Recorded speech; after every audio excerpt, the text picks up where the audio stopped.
warahmatullahi wabarakatuh.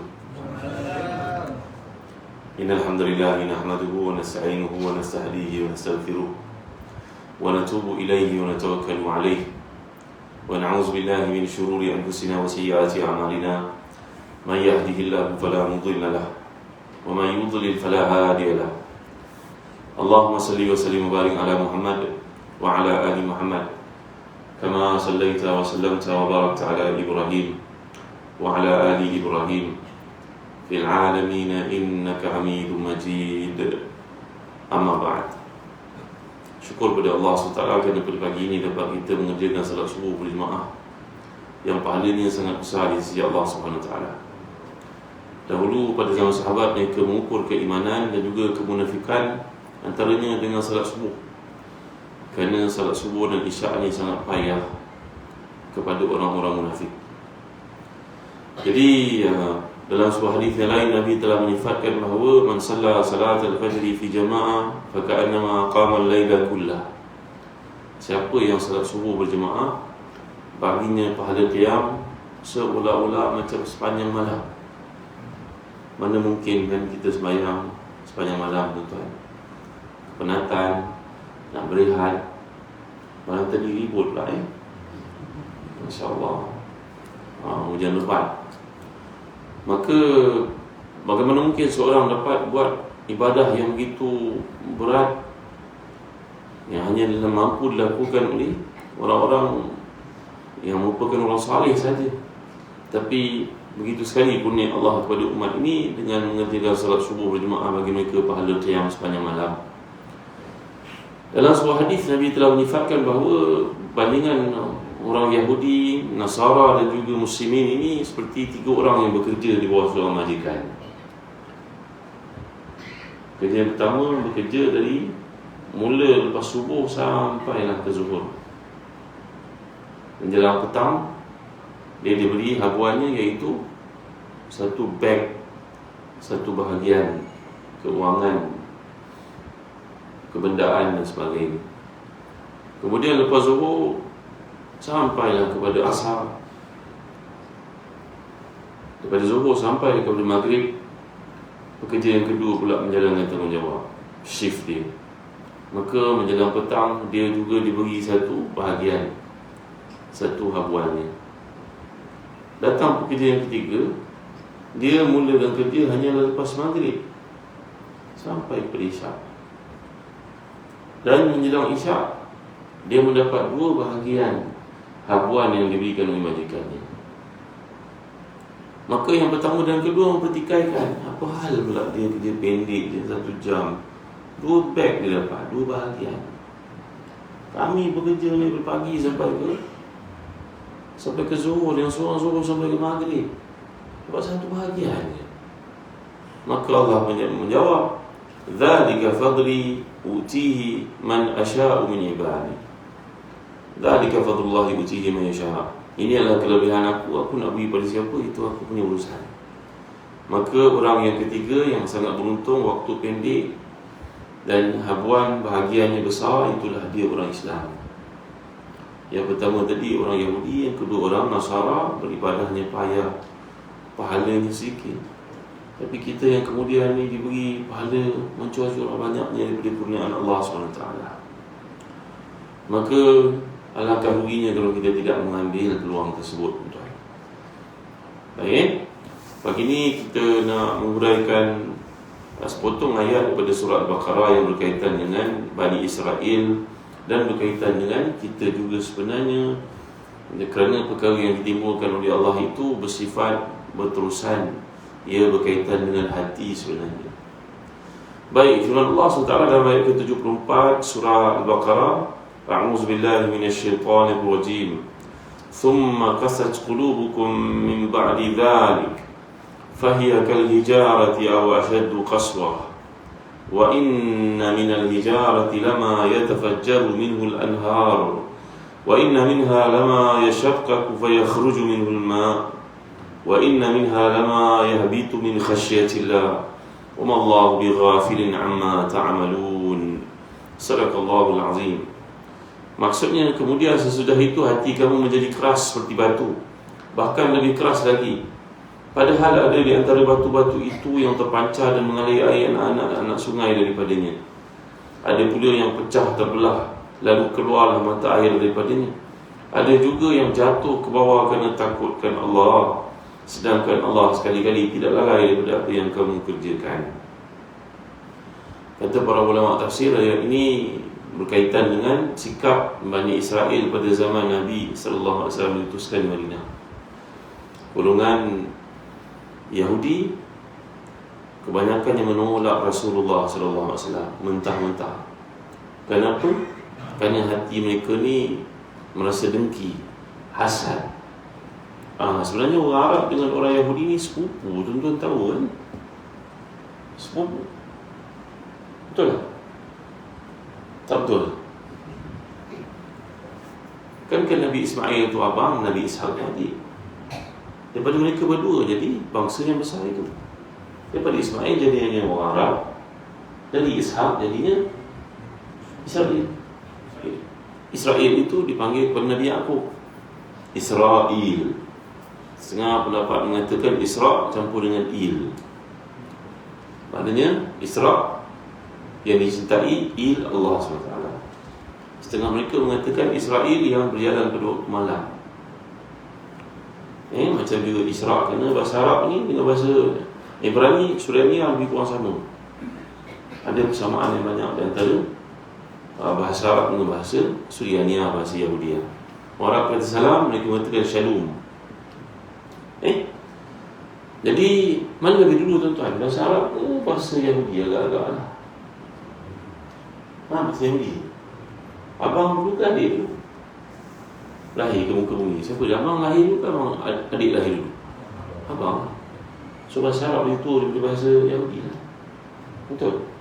Kan yang mula-mula bercakap Arab adalah Nabi Ismail.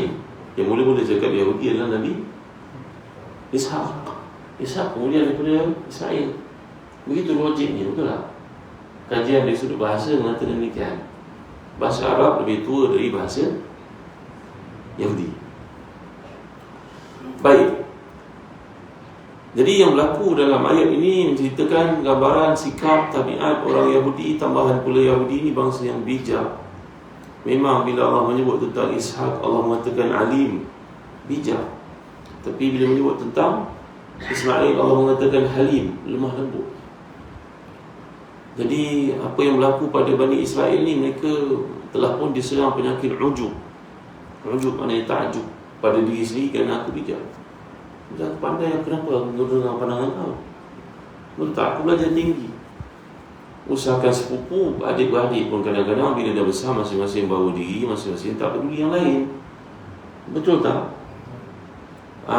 Ya, usahakan duduk jauh-jauh, duduk sebelah pun kadang-kadang bergaduh. Orang Melayu kata duduk jauh bau apa? Harum wangi. Dekat bau apa? Jawab sendiri lah. Itu kan? Jadi penyakit yang menimpa manusia ini bukan terbatas kepada Yahudi sahaja, sebenarnya kepada kita juga. Kita besar bersama dengan adik-beradik, masa kecil kami main sayang menyanyi satu sama lain. Bila dah besar masing-masing bawa diri. Adik kita yang kita pandang lekeh, dua anak-anaknya semuanya doktor, engineer. Kita anak kita tak berjaya macam dia, rasa terpucil hati, rasa sedih hati, rasa dah tak nak tegur, rasa macam malu sangat jumpa pada adik kita tu. Betul tak? Jadi inilah yang berlaku pada Bani Israel. Mereka merasakan bahawa mereka lebih utama daripada Arab. Kenapa pula kenabian itu ditutup pada Muhammad daripada sepupu kita? Kita lebih banyak Nabi, kita lebih pandai. Maka inilah penyakit yang berlaku pada manusia sebenarnya. Hasad. Al-hasudu la yasud. Orang Arab kata Al-hasud la yasud. Orang yang hasad, dia tidak akan dapat jadi ketua, dia tak akan lead. Kerana apa? Kerana kualiti kepimpinan itu mesti membuang sifat mazmumah, antaranya sifat hasad kepada orang lain. Hati ni, dada ni kena buka selapang-lapangnya, menerima kelemahan yang ada pada orang dan mencukupkannya dengan kebaikan yang ada pada kita. Maka Bani Israel ini punca daripada hati yang sakit, dengki kepada pemilihan Allah SWT terhadap sepupu mereka sendiri, iaitu orang Arab, bila dipilih oleh Allah untuk jadi penutup pada kenabian. Dan saya dah bandingkan tadi untuk pengetahuan tuan-tuan, perasaan hasad ini menimpa segenap manusia. Tak boleh lihat orang lain dan pilih daripada kita, tak boleh. Macam tu sekali.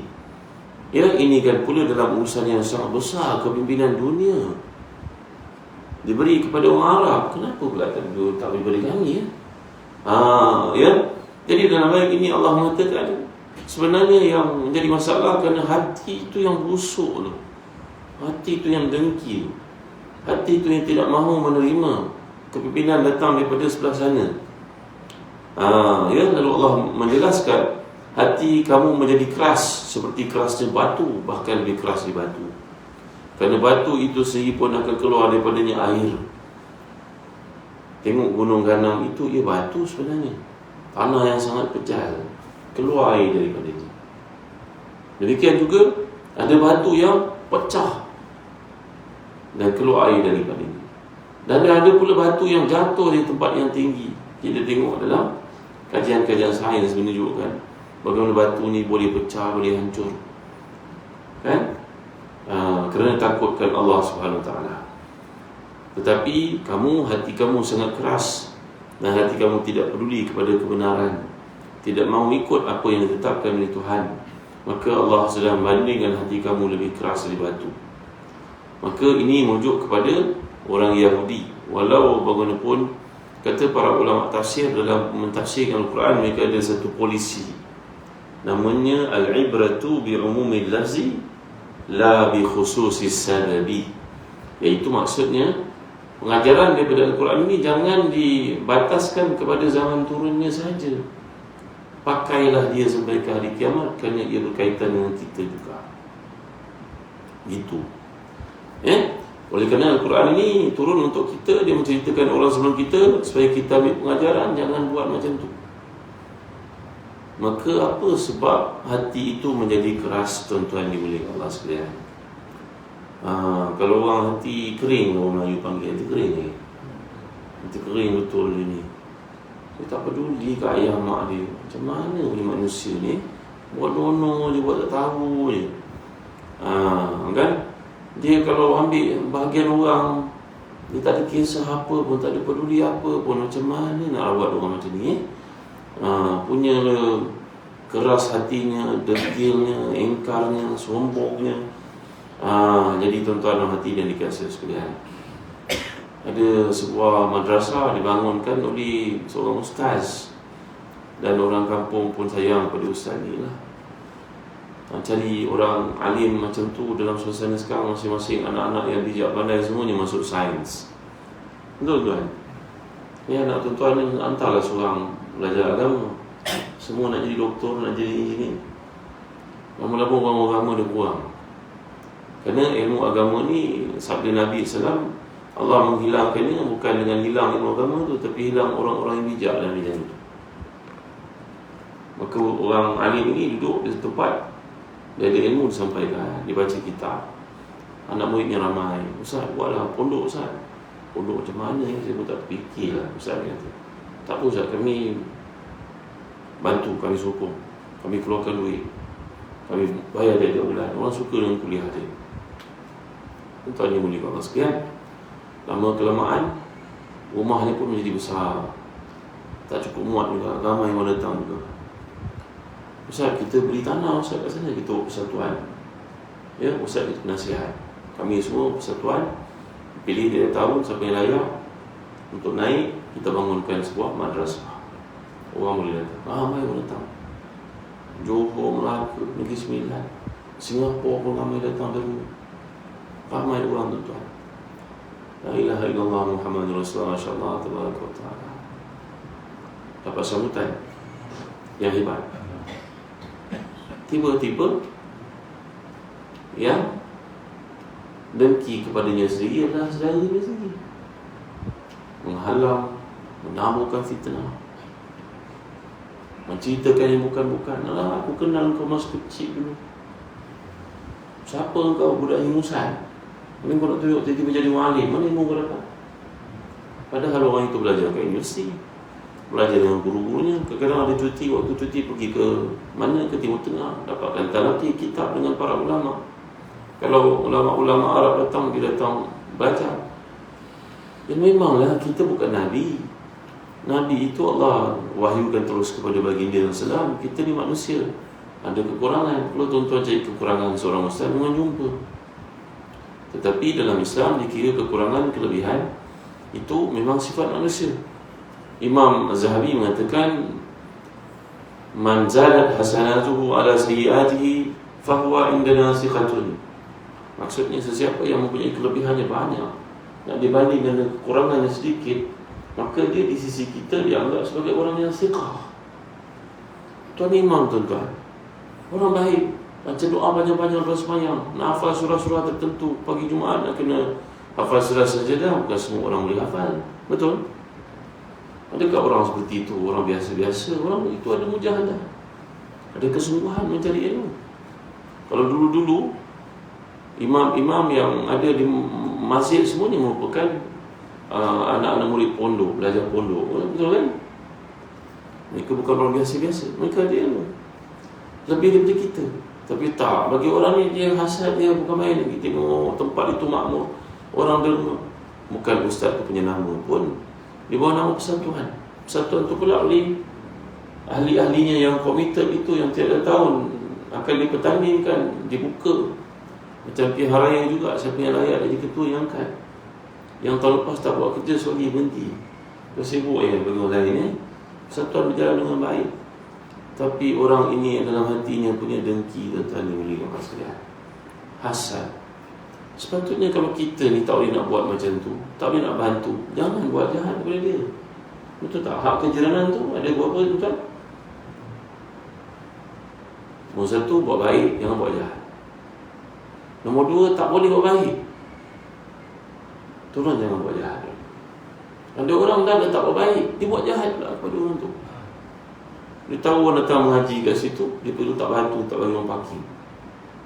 Kereta semua tu bukan tanah dia pun. Dia tentu susah blok masuk rumah dia. Siapa nak pergi rumah dia sedang kera macam tu? La ilaha illallah Muhammadur Rasulullah. Apa punya manusia ni, tuan-tuan dimuliakan Allah sekalian. Cerita seperti ni selalu kita dengar. Ya, maka kita yang datang ke masjid ni kena buang, tuan-tuan. Kena buang sifat hasad kepada orang. Kalau kita lihat orang berjaya, anak-anak dia berjaya, kita doa pada Allah, Allahumma a'tini mithlahu. Allahumma, cuba saya baca, Allahumma a'tini mithlahu. Ataupun kalau tengok orang perempuan, Allahumma a'tini mithlaha. Ya Allah, berilah untuk aku sepertinya apa yang kau beri kepada dia, yang kau mampu beri pada aku, berilah ya Allah. Janganlah hilangkan daripadanya. Kerana dia orang Islam, dia saudara aku juga. Apa salah aku kena dengki dengan dia? Betul tak, tuan-tuan? Dia tengok orang ni anaknya semua berjaya, ya Allah, yang seronoknya. Orang kau mampu bagi kepada dia, berilah juga kepada aku, ya Allah. Kan orang perempuan tengok orang perempuan lain, suaminya baik, orang soleh, doa pada Allah, ya Allah, orang kau jadikan suami dia salih, jadikan suami aku juga salih, ya Allah. Kau maha berkuasa, ya Allah. Kau yang ubah hati manusia, wahai Tuhan. Ya, jangan kita ada perasaan dengki kepada orang. Betul tak, tuan-tuan? Tengok orang pakai kereta baru contohnya, apa salah kita pergi tengok, insya-Allah cantik dia, Tuan Haji. Tuan Haji pun cakap, ini sebenarnya bukan duit saya, Ustaz. Anak-anak saya kesian, tengok kereta saya buruk, layak masuk rombong lah. Mereka duk beli untuk saya, Ustaz. Allah, Ustaz, malu Ustaz. Allah, ya ke baik anak Tuan Haji, Allah, Allah cantik ke kereta. Mudah-mudahan saya pun dapat macam ni. Apa salahnya, tuan-tuan? Hati kita senang, lapang hati dia pun seronok. Betul tak? Salah ke kalau puji orang, tuan-tuan?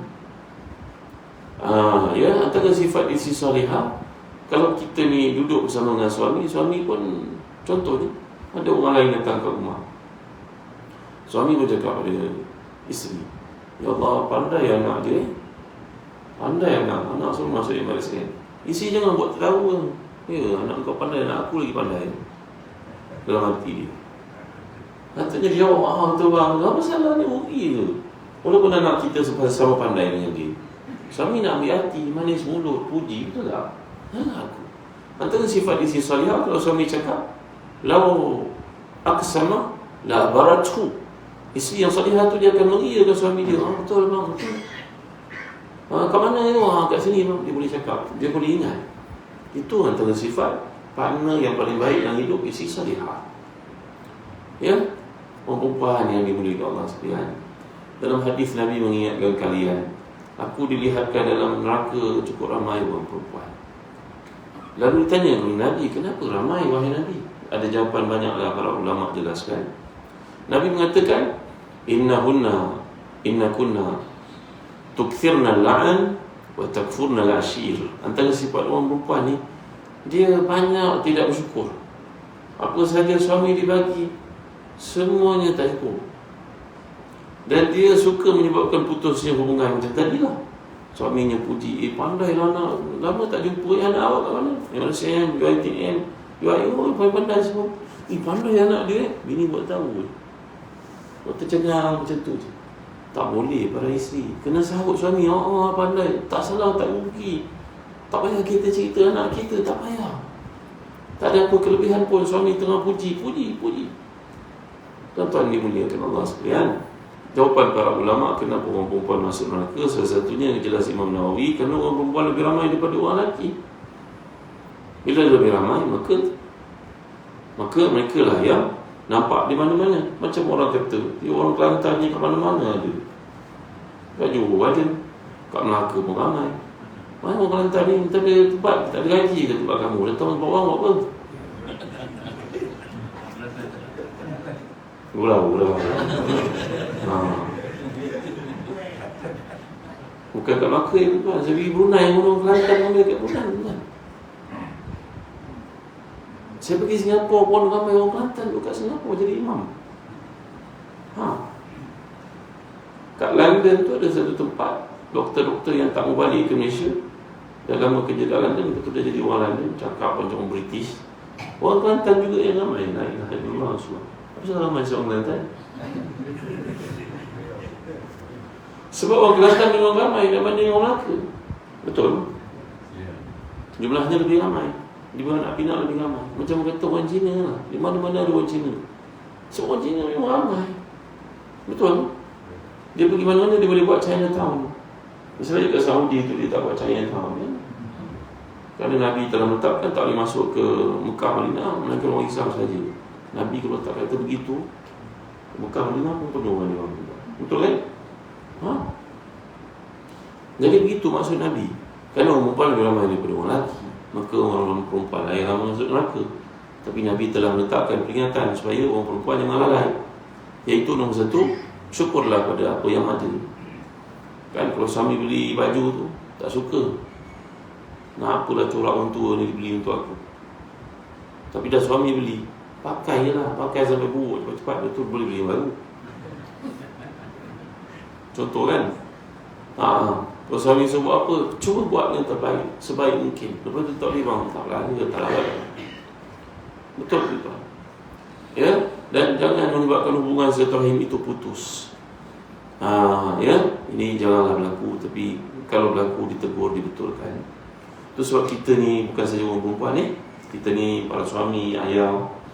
Antara wasiat yang penting bila anak-anak kita, anak perempuan kita nak kahwin, beritahu kat dia, nak, kau akan pergi pada seorang lelaki ajnabi, stranger, outsider kan? Ayah pun tak kenal dia, cuma yang nampak kat masjid kebelakangan ni. Dia datang, nampak orang baik, keluarganya orang baik. Dan ketika nak berkahwin pun, ayah dah bawa ustaz. Dia pun kenal, ayah tahulah dia orang baik-baik. Tapi lepas ni ayah tak tahu nak iman ni meningkat penuh pun. Maka pesan orang-orang salih kepada anak-anak perempuan bila nak kahwin, nombor satu, biarlah dengar yang baik-baik saja. Kerana orang lelaki ni dia cepat mati. Dia tak boleh dengar benda-benda yang berat bagi dia. Banyak kajian menunjukkan yang gugur daripada kandungan itu adalah bayi-bayi lelaki sebenarnya. Kajian menunjukkan yang gugur banyak bayi lelaki. Dan orang lelaki umur ni memang tak panjang. Tak percaya tengok dalam kampung ni, ramai yang lelaki tu yang tinggal banding dengan perempuan. Betul kan? Maka anakku, bila kau kahwin nanti, Jangan sampaikan dia yang menakut-nakutkan suamimu. Ceritalah yang baik-baik. Kalau kau nak puji sesuatu, jangan puji kami sebagai ayah ibu darah dagingmu. Pujilah keluarga dia. Jangan puji kami. Isinya, anak perempuan bila nak berkahwin, nanti nak puji apa-apa, cakap pada ayah suami. Bang, ayah abang tu kita tidur kat rumah dia pagi-pagi, dia dah bangun. Isteri nak tegur suami kerana bangun lambat. Jangan digaya dia kat kampung dia. Dia lelaki dia, kau hebat sama ayah kau Mana aku kenal bapak kau? Tu kan? Dan itu juga sebaliknya. Sebenarnya suami pun nak puji masakan mak dia, jangan puji mak dia, puji mak mentua dia. Mak awak itu masak ikan keli sedap ni. Tak tegur bini masak garam banyak sangat. Yalah, dia belajar tinggi, masak tak pandai. Contoh kan? Tuan-tuan, ini wisdom, tuan-tuan, kebijaksanaan. Dan beritahu para salihin lagi kepada anak-anak perempuan yang nak berkahwin, jangan mata suami kamu melihat benda-benda yang buruk padanya. Tak elok, tak cantik, kemas rumah. Usahalah sikit, mujahadalah sikit. Pakai cantik-cantik untuk suami. Dan kalau suami tak tengok yang menarik pada isinya, dia tengok pada orang lain nanti. Dalam kajian menunjukkan bahawa orang lelaki ni pandangan dia jauh, terlepas ke sana. Orang perempuan pandangannya dekat. Betul kan? Sebab itu kalau isinya bercakap, dia tak nampak isinya, dia nampak isi orang kat depan. Orang perempuan kalau dia bercakap, semua boleh bercakap. Kerana orang perempuan daripada kecil, budak kecil perempuan ni pandang cakap. Dia lebih cepat cakap daripada bayi dan anak lelaki. Betul kan? Kerana banyaknya vocab seorang budak perempuan. Kalau orang lelaki ada 4 orang, seorang bercakap, 3 orang dengar. Kalau orang perempuan 4 orang, 4 bercakap, tak tahu yang mana dengar. Cakapnya orang perempuan ini. Baik tuan-tuan hati dan dikasihi sekalian. Ya, jadi ini antara pesan yang dikemukakan oleh para salihin. Jangan nampak melainkan yang baik-baik saja, yang cantik, menarik. Kan? Orang perempuan kan pakai menarik untuk suami. Ajar anak kita untuk cakap ini. Takut-takut dia tak aware tuan-tuan benda-benda ini. Kena ajar dia. Anakku, ayah, orang lelaki nak ya, ayah cakap benda kau baik. Pakailah yang menarik untuk suami. Wangi, bau yang wangi, mata dapat lihat yang cantik, menarik, telinga dengar yang baik-baik. Ya, kalaulah kamu dapat jaga 3 perkara ni, mata, hidung, mulut, telinga, 4 perkara, maka suamimu akan jadi hamba kepadamu. Maknanya dia akan sayang kepada kamu. Kamu akan dimiliki dalam hatinya, diingat tak dilupa. Pesan tahu kepada anak-anak kita, anak-anak perempuan kita. Ya, kerana dunia pada ini begitu mencabar. Dan kita bimbang perkara-perkara yang buruk berlaku kepada anak-anak perempuan pada hari ini kerana maksiat terlalu banyak tuan-tuan. Usaha kita duduk kat kampung ni, kita terfikir bahawa semuanya boleh dibatasi, dikontrol. Tak. Dulu-dulu orang nak buat maksiat kena pergi jauh. Sekarang ni kat telefon je boleh order tuan-tuan. Nak buat maksiat ni boleh berlaku di mana-mana dalam dunia pada hari ini. Baik Jadi kembali kita kepada ayat tadi yang mengisahkan tentang hati menjadi keras. Maka Nabi SAW punya doa antara yang paling banyak Nabi amalkan, kata Ummu Salamah radhiyallahu anha dalam hadis riwayat Bukhari, iaitulah Allahumma muqallibal qulub thabbit qalbi ala dinik. Dalam hadis lain, Allahumma musarrifal qulub sarrif qalbi ala ta'atik. Apakah maksudnya?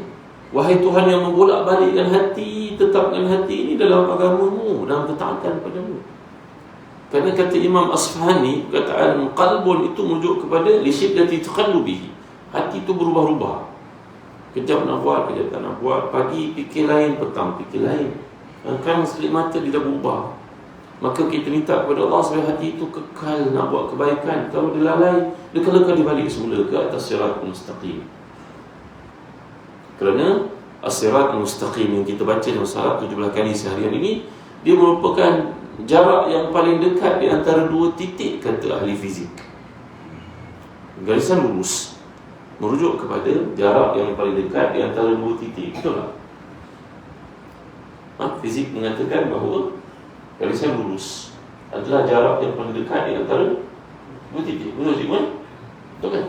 Maknanya orang melalui jalan lurus ini, dia tidak buang masa. Dia tak buang masa, dia tak buang tenaga, dia tak buang waktu. Kerana dia menuju terus, GPS-nya terus. Sekali-sekala kita memang lalai, tuan-tuan. Tak menafikan. Kita pergi ke duri adik-beradik. Adik-beradik, ialah dia ke masjid lah. Yang tak ke masjid, kita pun tak boleh buat sangka kepada mereka kan. Tapi pergi-pergi ada cap puncak. Lama tak ada kemudian dia pergi karaoke pula. Betul tak? Ada pentas, dia dipanggil saya pula naik kereta pentas. Ketuk, kamu tahu. Dia panggil ustaz lah, aku nak buat apa kat atas tu?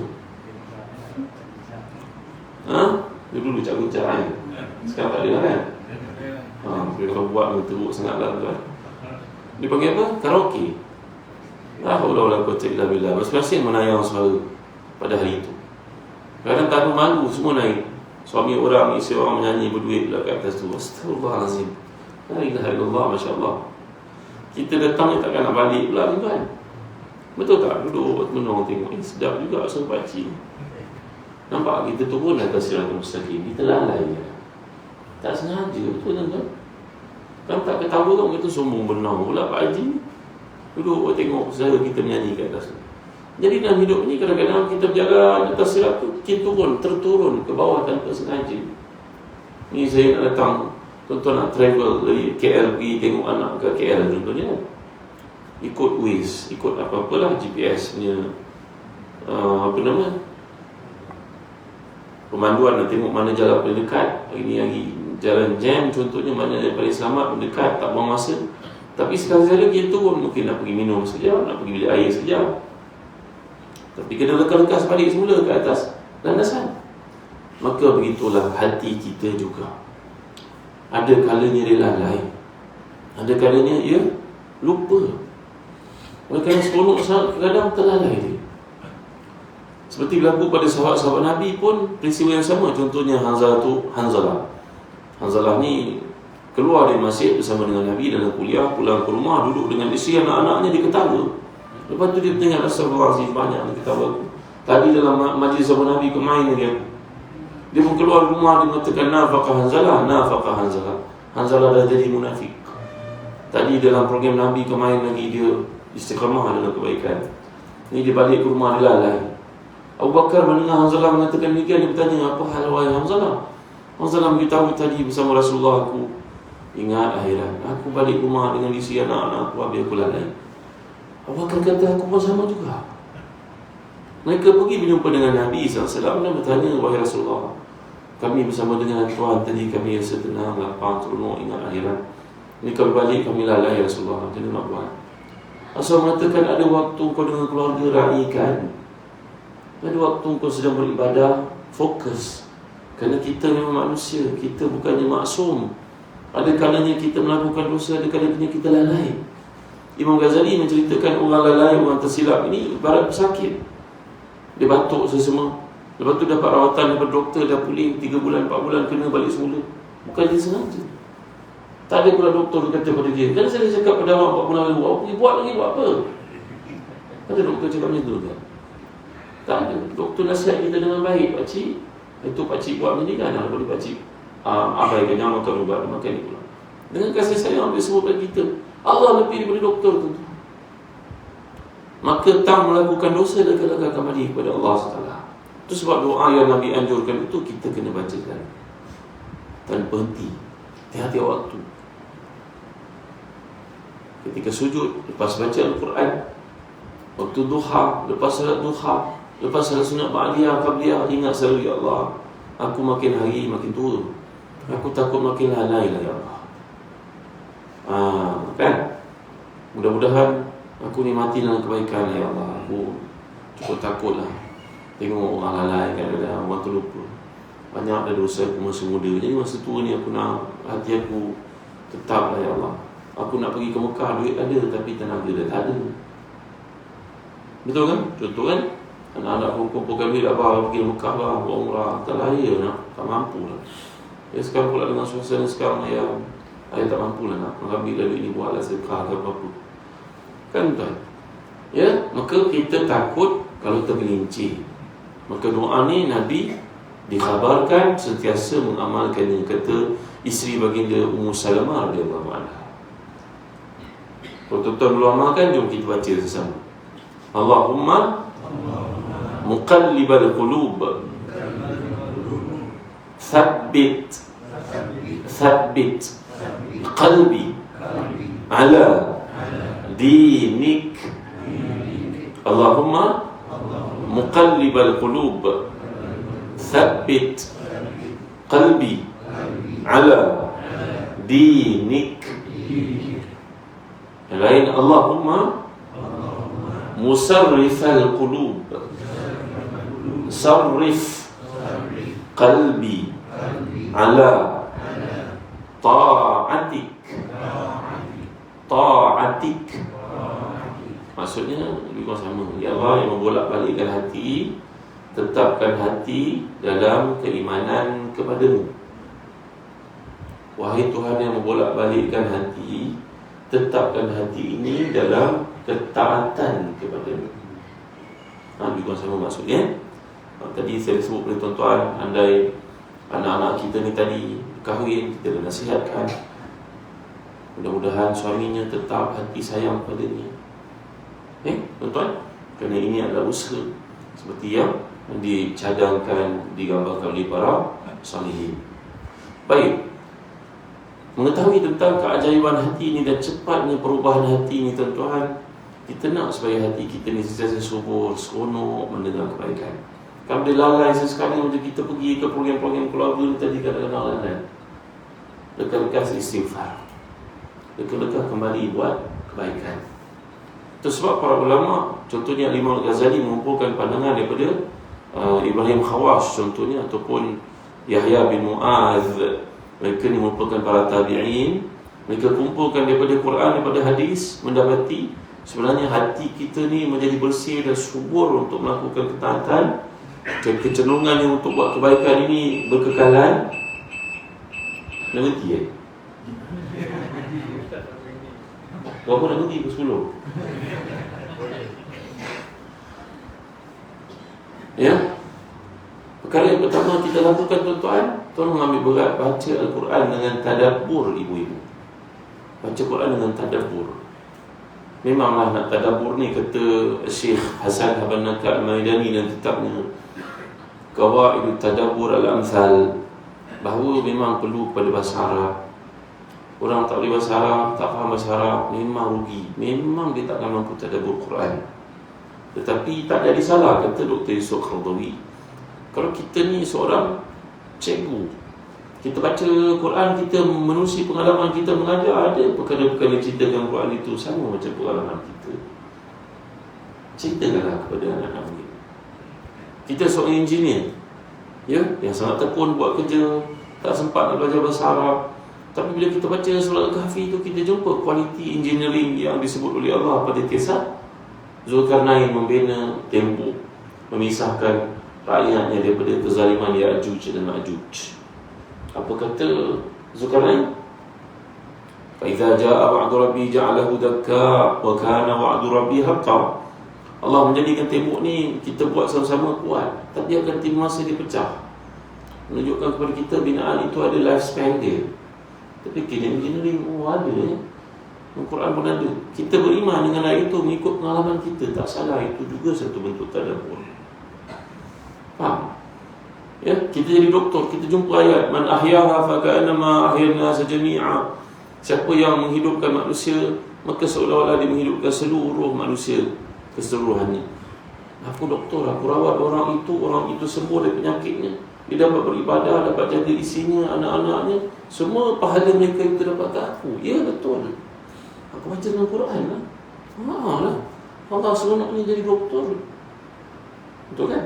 Ada seorang doktor yang terjumpa saya, dia kata dia selalu dia doktor kerajaan, pakar.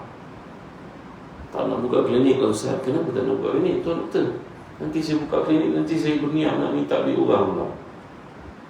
Fikir yang ini siapa datang, besok siapa datang, besok siapa datang, besok berapa aku nak charge.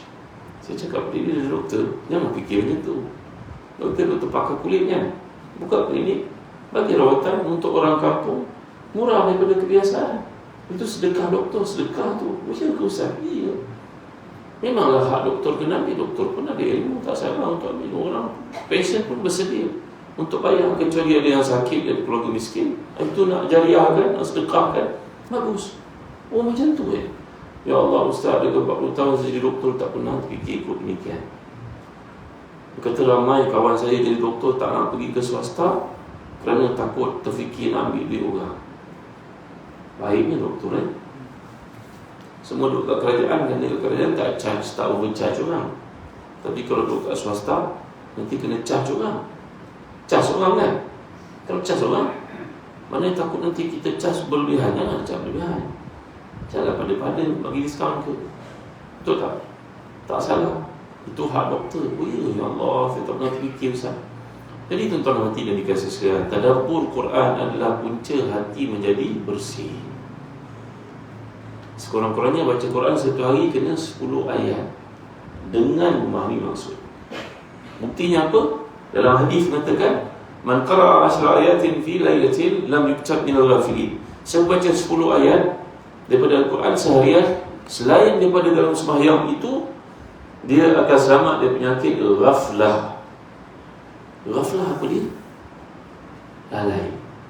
Bila Allah ceritakan tentang Fir'aun itu dibenamkan Laut Merah, Allah mengatakan ulaika humul ghafilun. Lalai. Lalai dengan harta, dengan kedudukan. Jadi bacalah 10 ayat daripada Quran setiap hari, memahami maksudnya. Besok kalau ada kemampuan tambah 1 ayat, 2 ayat lagi. Kalau sampai 100 ayat sangat baik. Kalau sampai 1000 ayat, confirm jadi jutawan akhirat.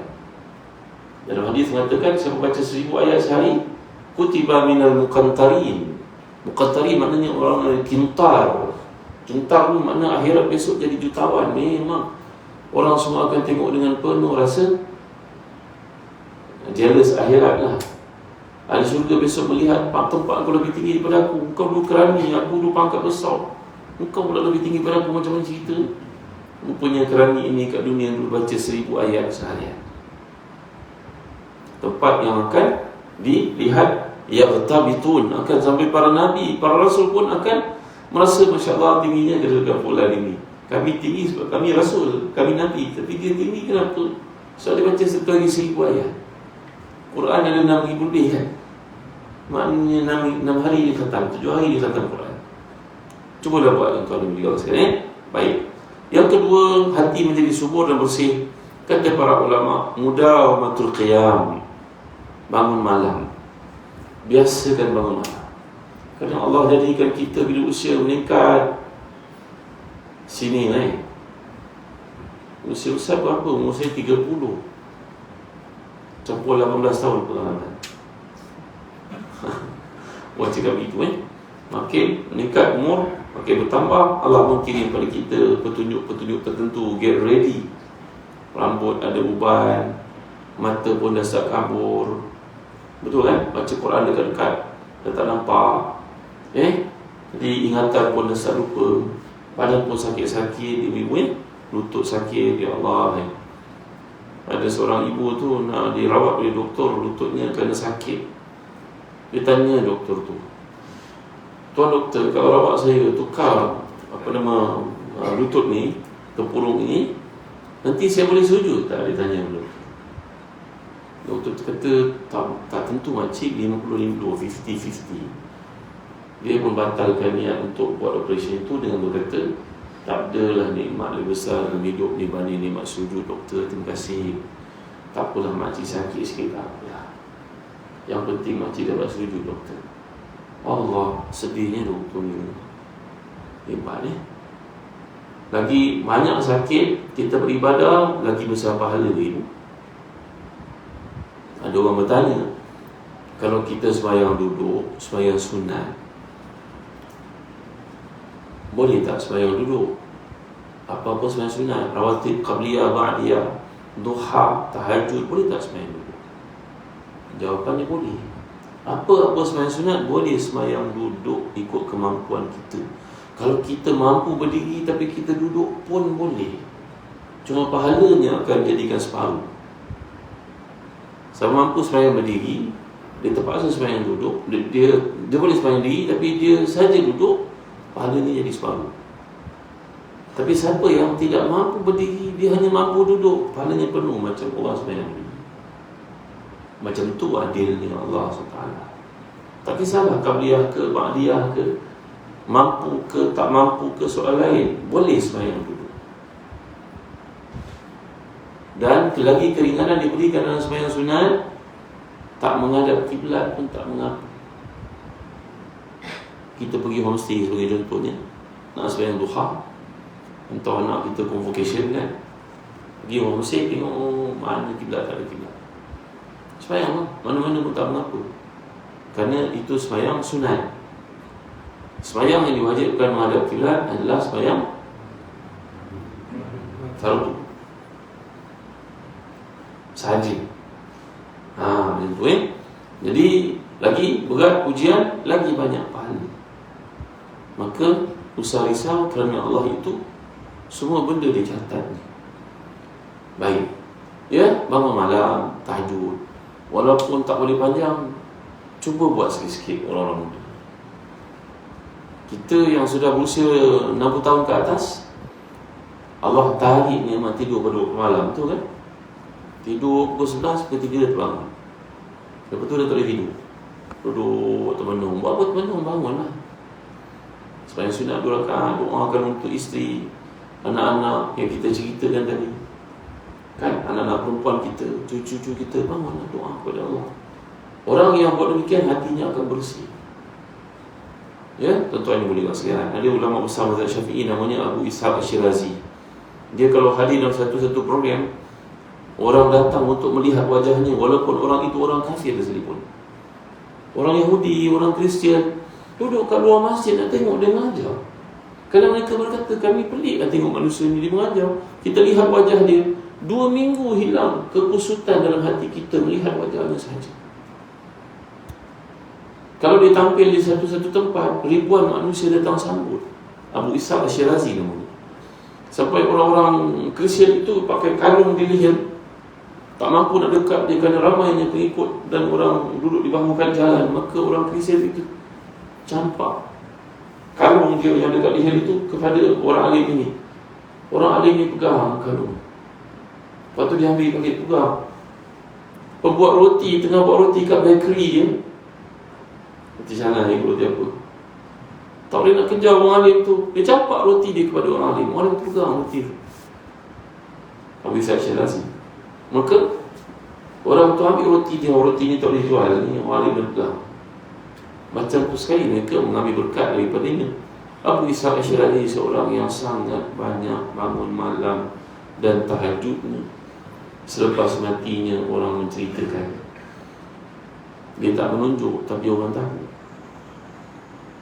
Betul? Ya, jadi bangun malam hati jadi bersih, wajah pun jadi bersih.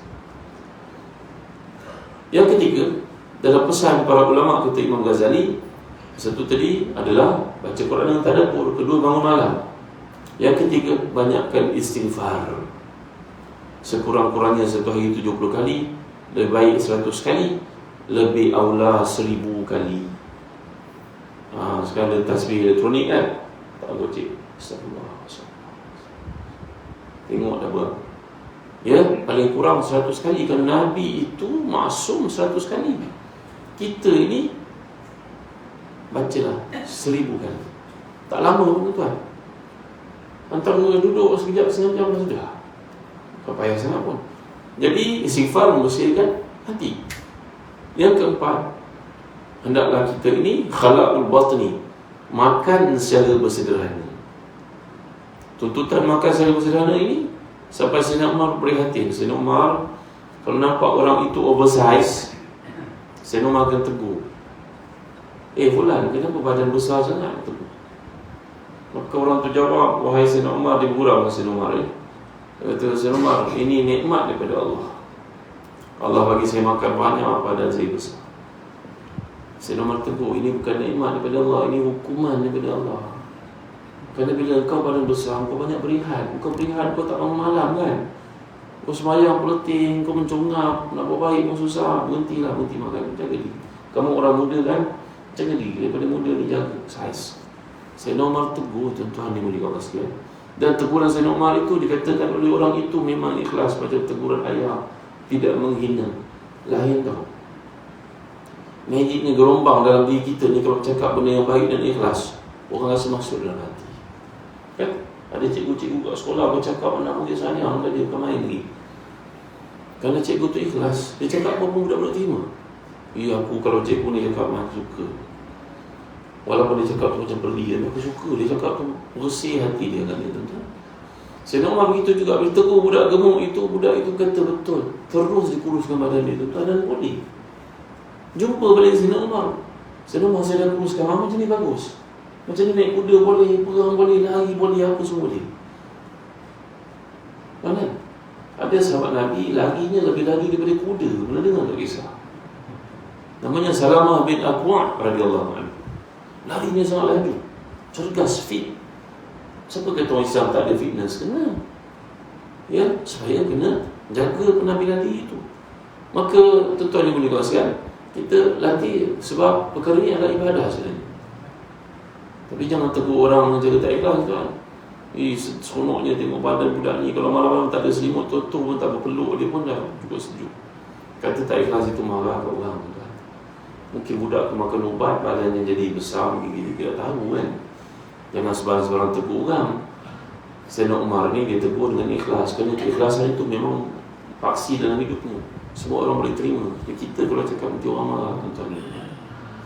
Jadi wasiat ini makan secara sederhana, kerana makan berlebihan akan menyebabkan kita jadi malas. Bila kita malas, nafsu kita kuat. Ya, dan tak semua benda yang nafsu kita nak, kita kena penuhi. Tengok dia nak makan sedap, pergi start kereta, pergi makan. Tengok dia nak minum minuman tu best, pergi minum. Memang tak boleh, hukumnya harus. Tapi harus yang berlebihan diikuti akan matikan hati. Ada orang kaya, dia nak makan itik panggang, dia pergi ke Singapura. Beli tiket naik kapal terbang pergi ke Singapura untuk makan itik kat Singapura. Dah ada makan jauh-jauh, itik tu pula orang kafir yang masak. Orang semua tahu. Kat Singapura kata ni fulan ni kalau datang mesti makan itik ke kedai Cina. La ilaha illallah Muhammadur Rasulullah. Nafsu apa yang kau bela dalam diri kau ni? Semua benda yang kau kena penuhi. Engkau jadi syaitan sebenarnya. Dan yang terakhir sekali, wasiat para ulama, kata Yahya bin Mu'az ataupun Ibn Khawas, kata Imam Ghazali dan Ihyanuddin, hendaklah kau ini memperuntukkan hidupmu untuk mempunyai masa dengan para salihin. Mujalasatus salihin, duduk dengan orang yang salih. Allah pesan kepada kita atas lisan Nabi-Nya, setiap Jumaat kita baca surah Al-Kahfi. Kan? Kalau kita tak mahu baca, dengar kat YouTube. Sampai kita biasa dengar, nanti kita lancar baca. Nak baca surah Yasin, bacalah. Kerana baca surah Yasin pun dikatakan oleh para ulama dapat menunaikan banyak hajat dengan izin Allah. Kata Imam Ibn Kathir di awal tafsir surah Yasin, baca tak ada masalah. Sebenarnya baca Yasin setiap hari, bukan hari Jumaat, setiap hari. Al-Kahfi itu yang disuruh pada Jumaat. Ya, maka tuan-tuan yang mulia sekalian, dalam surah Al-Kahfi ada satu ayat, wasbir nafsaka ma'al ladzina yad'una rabbahum bil ghadati wal 'ashyi yuriduna wajhah wa la ta'du aynaka 'anhum turidu zinatal hayatid dunya wa la tuti' man aghfalna qalbahu an dhikrina wattaba'a hawahu wa kana amruhu furta. Maksudnya apa? Wahai Muhammad, dan Muhammad dipesan oleh Allah, duduklah engkau bersama dengan orang yang berdoa kepada Allah pagi dan petang. Ingat padanya, hatinya tunduk padaku. Setengah para ulama tafsir, contohnya Al-Baghawi mengatakan dulu-dulu masa turun ayat ini, ada kalangan munafikun yang minta kepada Nabi, wahai Nabi, munafikun, Kami orang kaya, kami pakaian kami mahal, minyak wangi kami mahal. Kami sujud kat sini, nanti orang lain sujud kat sini, bau dia busuk, melekat kat kapet ni. Boleh tak wahai Nabi Allah peruntukkan untuk kawasan ini? Ini VIP ni tempat. Siapa pun tak duduk kat sini. Jangan berlaku macam tu kat masjid tu, tuan-tuan. Ada setengah masjid kat luar negara yang masuk daripada sini semua putih, di situ semua orang black masuk. Dia tak benarkan. Dia berlaku seolah-olah satu understood punya rule. Situ adalah orang putih saja masuk, sini orang gelap dia masuk. Asia masuk di sini. Masih tak buat macam tu pun, tapi orang dah terbiasa macam tu. Tak bercampur. Tak mau. Nabi SAW dalam ayat ni tadi, Allah SWT mengingatkan Nabi, jangan layan mereka, wahai Muhammad. Masjid ni milik Allah. Kenapa pula kena untukkan ini untuk orang kaya? Dia tak mau campur dengan orang miskin. Kerana miskin bajunya busuk, cakapnya tak hebat-hebat, dia tak ada pengalaman duduk kat tempat kaya-kaya macam kita, kenderaannya biasa-biasa. Kami orang ternama kena duduk kat sini lah, tempat sujud kami. Tak nanti kalau orang busuk datang, orang busuk kat sini. Lalu Allah menurunkan ayat, jangan layan mereka. Masjid ini milik Allah. Siapa datang awal duduk kat tempat tu. Maka tuan-tuan dimuliakan Allah sekalian, ya, 5 perkara ini menghidupkan hati. Saya ulang balik sebenarnya, baca Quran dengan tadabbur, bangun malam, kalau tak lama pun bangunlah setengah jam sebelum subuh, tahajud, doa, istighfar, munajat. Nombor 3, istighfar sekurang-kurangnya 100 kali, paling baik 1000 kali. Ibu-ibu, Astaghfirullahalazim, Astaghfirullahalazim, ya, Astaghfirullahalazim, kan? Nombor 4 apa dia? Makan secara bersederhana. Kalau boleh puasa 3 hari sebulan, macam saya cerita malam tadi, bagus. Dan yang terakhir sekali, duduklah dengan orang saleh. Ya, kalau ada peluang untuk sedekah, lakukanlah sedekah. Kadang-kadang sedekah ni berlaku dengan menganjurkan orang kebaikan. Kita melihat perempuan itu sudah kematian suami, anaknya masih kecil-kecil. Kita ada kemampuan ni, perempuan ni ceritalah, dia ada kemampuan menjahit. Ajar ibu tunggal itu menjahit sampai dia boleh buka kedai jahit, boleh survive dalam hidup ni. Betul tak? Kita yang suami pula tengok isi kita galak membantu perempuan itu, kita pula tak apa sayang, kamu ambil duit ni bagi kat dia, kata muslimat bagi untuk beli mesin jahit. Contoh kan, sedekah ada banyak. Nampak orang tengah susah angkat barang, nak naik kereta, kita datang tolong, itu sedekah juga. Kalau kita berniat nak sedekah tapi tak ada apa pun boleh disedekah, banyaklah ucapkan subhanallah walhamdulillah wala ilaha illallah wallahu akbar. Itu juga sebahagian daripada sedekah. Bahkan seorang suami yang mendapatkan mendapatkan layanan yang baik pada isinya, itu juga sedekah daripada isteri kepada suami. Dalam hadis mengatakan seperti itu, wa fi budhi ahadikum sadaqah. Sampai seorang suami bersama dengan isterinya pun dianggap sedekah di sisi Allah. Masing-masing bersedekah. Suami bersedekah, isteri bersedekah, masing-masing dapat sedekah. Subhanallah, masya-Allah, tabaraka wa ta'ala. Ya, jadi kalau kita berniat untuk sedekah tapi kita tidak mampu, tak ada kemampuan, pintu sedekah ni ada banyak. Ya, dan niat sedekah yang sudah kita letakkan dalam hati itu sudah dikira oleh Allah, insya-Allah. Ya, dan ada dalam sedekah ni, gunakanlah ayat-ayat yang baik-baik kalau kita terpaksa bercakap. Tuan, saya tengok masjid ni tak cukup kipas, contoh Ini cukup kipas mudah. Tak cukup kipas, saya ada duit sikit, saya nak derma lah, nak beli kipas helikopter. Sekarang banyak pakai kipas helikopter, sini tak boleh, tak muat, betul ya? Saya nak derma sikit. Doa lah, mula tahun depan saya, kalau bisa saya menjadi, saya boleh bagi lebih banyak lagi. Cakap lebih baik kan? Kita nak bagi kakak kita duit, kita tahu dia susah, anak-anak dia ramai. Kita ada zakat nak bagi pada dia, zakat tak boleh bagi semua kan. Kalau kita ada nilai zakat RM800, kita tak boleh bagi RM800 kepada kakak kita. Tahu? Tak boleh bagi semua. Sebab zakat tu ada asnaf dia. Asnaf tu ada 8 golongan itu. Inna masadaqatu lil fuqara wal masakin wal amilina 'alaiha wal mu'allafati qulubuhum fi riqab wal gharimi wa fi sabilillah wa bil sabil. Ada 8. Kakak kita mungkin masuk 2 je, miskin, berhutang. Ataupun mungkin satu lagi adalah mungkin dia orang ada masalah tertentu kan. Mungkin 3. Jadi maksimum 3/8 boleh bagi. Kalau 800 nak bagi, kita boleh bagi 3/300 saja. 500 kena serah kepada pusat zakat. Kerana pusat zakat yang mempunyai kemampuan untuk mengagihkan mengikut kriteria itu, spektrum itu, mengikut kepada golongan itu, asnaf itu. Jangan bagi semua. Cakap dekat kakak, tahun ni saya boleh bagi sedikit hadiah untuk kakak. Tak payah sebut zakat. Zakat nanti rasa macam hina sangat, dia aku ni miskin sangat, nampak. Ya, kakak saya ada duit sikit, hadiah kakak. Yang dah dekat raya kan, apa-apa hadiah sikit, kak ambil kan. Doakan lah, mudah-mudahan tahun depan saya boleh bagi lebih daripada ni. Cakap yang baik-baik. Jangan jumpa kakak ni zakat saya tau. Ambil zakat ni boleh buat untuk ni je, ni tak boleh tau, ni tak boleh, untuk rumah tak boleh. Jangan yang semuanya. Hanya sebab pada kakak ni hadiah sikit saya. Terima kain, tahun ni boleh bagi 300, mudah-mudahan tahun depan bagi 3,000, akan doakan. Macam tu cakap. Ya?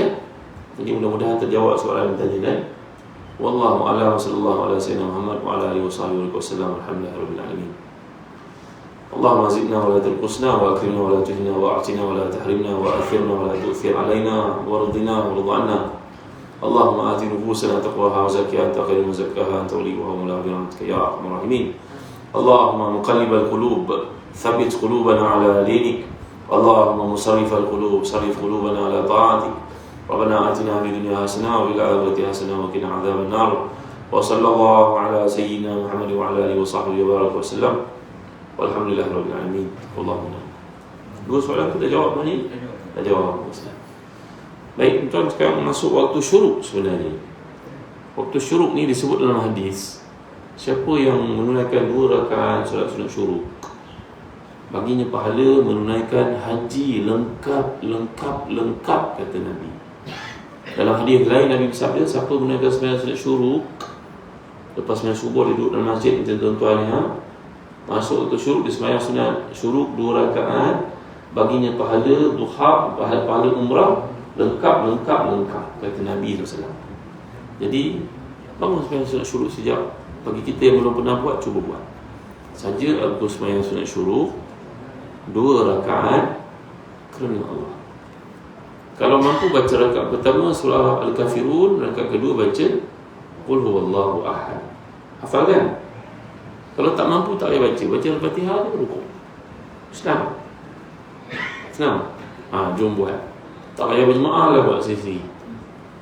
Nak pahala haji lah, nak pahala umrah lah, jom buat, jangan malas-malas. Buat sendiri. Siapa yang tak pernah buat, latih buat mulai hari ni. Pahalanya sangat besar di sisi Allah. Jangan malu nak buat baik.